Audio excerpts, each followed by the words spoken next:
Okay, आज हम chapter number 8 देखेंगे इंटरनेशनल इकोनॉमिक्स का।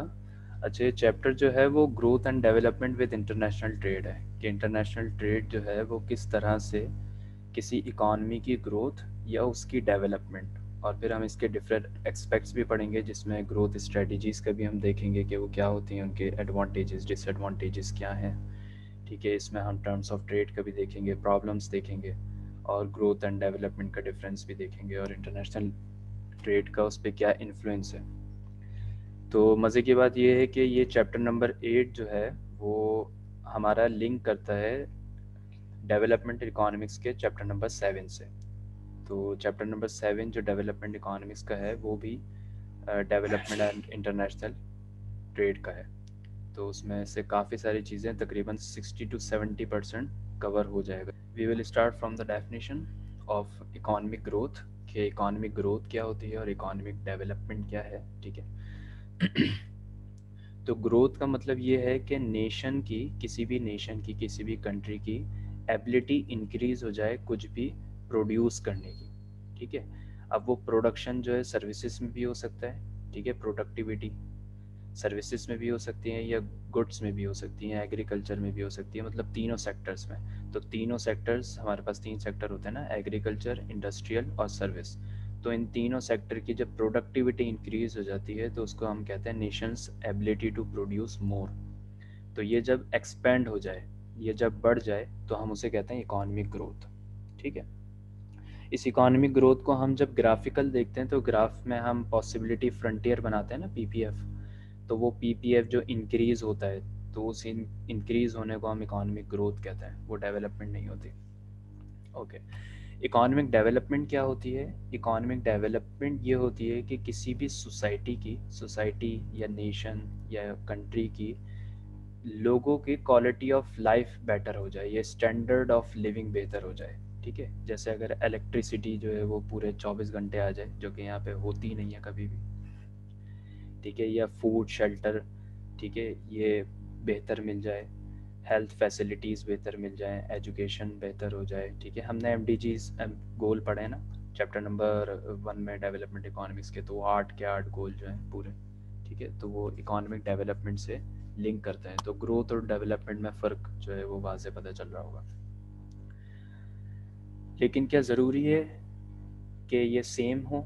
मतलब इकोनॉमिक ग्रोथ और डेवलपमेंट एक दूसरे पे ज़रूरी है कि इंडिपेंडेंट हो, कि डेवलपमेंट होगी तो ग्रोथ होगी, ग्रोथ होगी तो डेवलपमेंट होगी?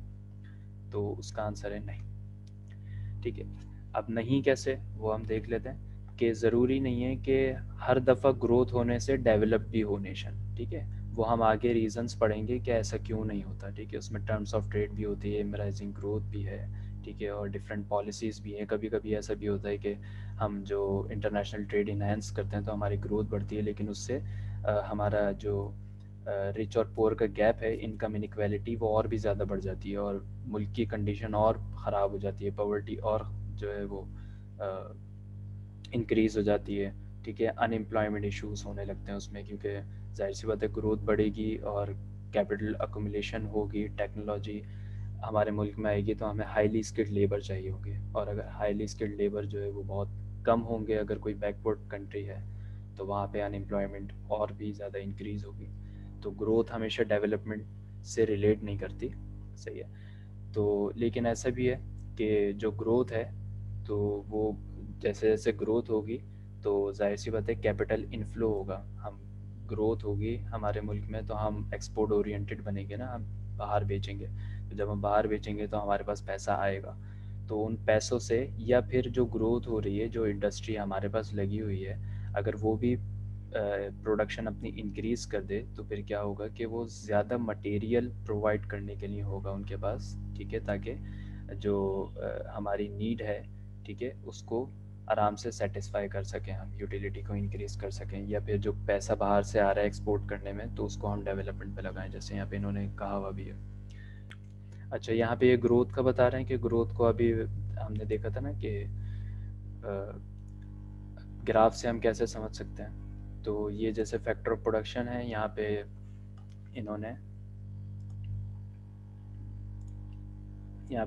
ये प्रोडक्ट ऑफ वाई ली हुई है, यहाँ पे प्रोडक्ट ऑफ एक्स ली हुई है। वैसे तो बहुत सारी बजट बास्केट जो है उसमें तो बहुत सारी प्रोडक्ट्स होती हैं, ठीक है, लेकिन जब हम ग्राफ बनाते हैं तो उसमें 2 लेते हैं, ठीक है, या अगर एजवत बॉक्स बनाए तो उसमें 4 लेते हैं।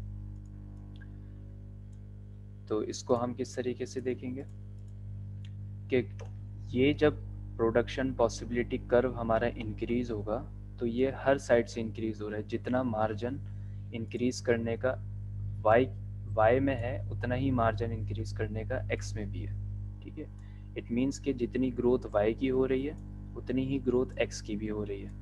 इट मीन्स कि हमने वाई पे भी उतने ही एक्सपेंड किया है, ठीक है, मतलब उतना ही हमने पैसे खर्च किए हैं, उतनी ही हमने मेहनत करी है, इंडस्ट्री में कंपनसेट किया है, ठीक है, या सब्सिडीज़ दी हैं जितनी एक्स को दी हैं, ठीक है, सेम।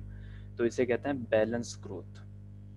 हमने बैलेंस ग्रोथ स्ट्रेटजीज भी पढ़ी थी ना, लेकिन बैलेंस ग्रोथ के लिए किस चीज़ की ज़रूरत होती है? बिग पुश की।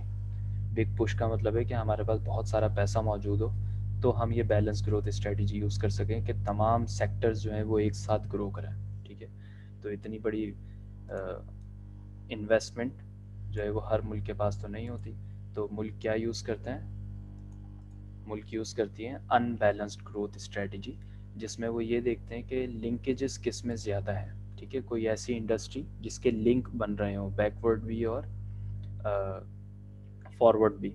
बैकवर्ड और फॉरवर्ड लिंकेजेस का मतलब ये होता है कि अगर जैसे फॉर एग्जांपल एक ऑटोमोबाइल इंडस्ट्री है तो उसकी बैकवर्ड लिंकेज जो है वो फॉर एग्जांपल होगी हमारी स्टील इंडस्ट्री, आयरन इंडस्ट्री, ठीक है, और फिर जो इलेक्ट्रिक का सामान होता है उसकी इंडस्ट्री, ठीक है।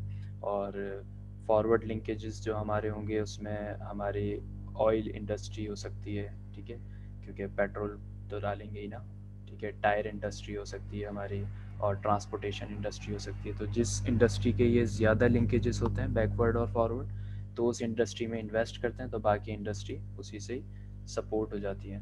तो यहाँ पे देखो ये जब इंक्रीज़ हो रहा है, ये ब्लैक वाला जो है ये शुरू का है और ये रेड वाला नया है, तो ये इंक्रीज़ हो रहा है तो हमें यहाँ पे दिख रहा है कि वाई उतना इंक्रीज़ नहीं है जितना एक्स हो रहा है, सही है।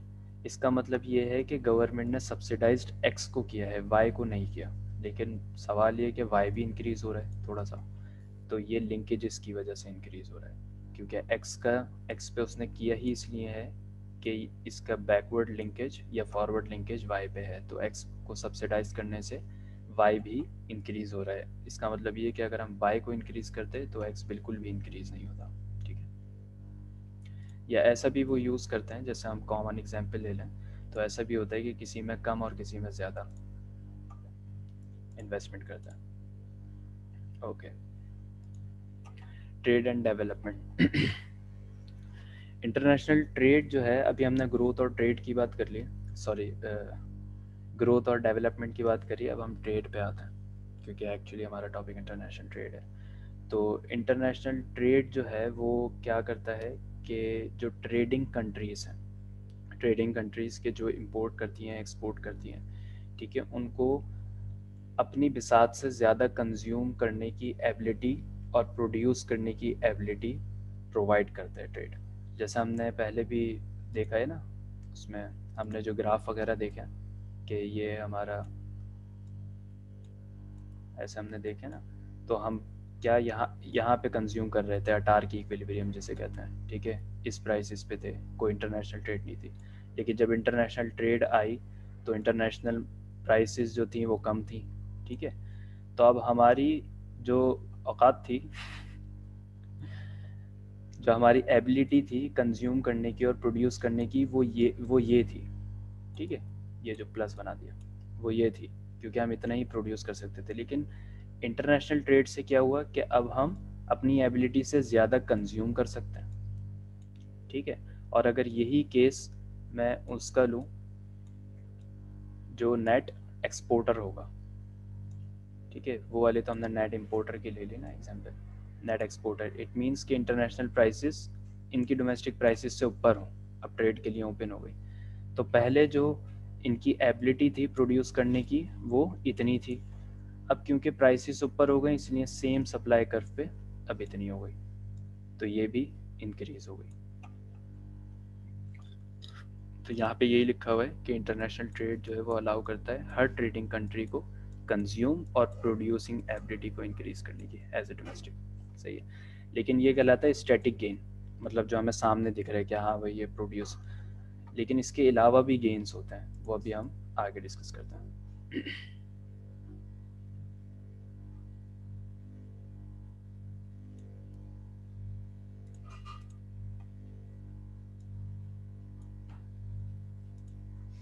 चलो भैया, ठीक है।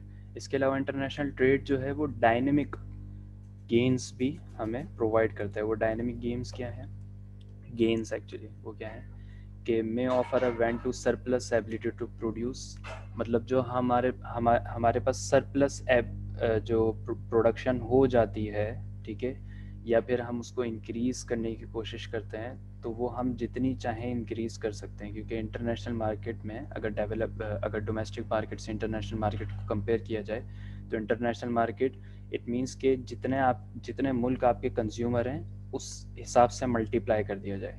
जैसे अगर किसी की टेक्सटाइल इंडस्ट्री है और दुनिया में 202 मुल्क हैं, तो पहले आपकी डोमेस्टिक मार्केट जो है वो फॉर एग्जांपल आपके 1 कंट्री थी, अब 202 कंट्रीज हैं, ठीक है। लेकिन ज़रूरी नहीं है सब आपसे ही ले रहे हो, क्योंकि आपकी मोनोपोली तो नहीं है। लेकिन इंटरनेशनल मार्केट में अगर आप डंपिंग यूज़ करते हैं या किसी तरह से आप एफिशिएंट हो जाते हैं, ठीक है, क्या आप जो है वो ज़्यादा प्रोडक्शन कर सकें कम कीमत पे, तो फिर कौन आपसे नहीं खरीदेगा, अगर यूनियन नहीं बनी हुई तो, ठीक है। इसके अलावा इकोनॉमीज ऑफ स्केल को एक्सप्लॉइट करने का जो है वो मौका बन जाता है। अब इकोनॉमीज ऑफ स्केल क्या होते हैं, किसी को पता है? जिसमें इंक्रीजिंग ऑफ रिटर्न्स आता है, डिक्रीजिंग रिटर्न्स टू स्केल आता है, और ठीक है, ये भी है, लेकिन क्या होता है इंक्रीजिंग रिटर्न टू स्केल, क्या होता है?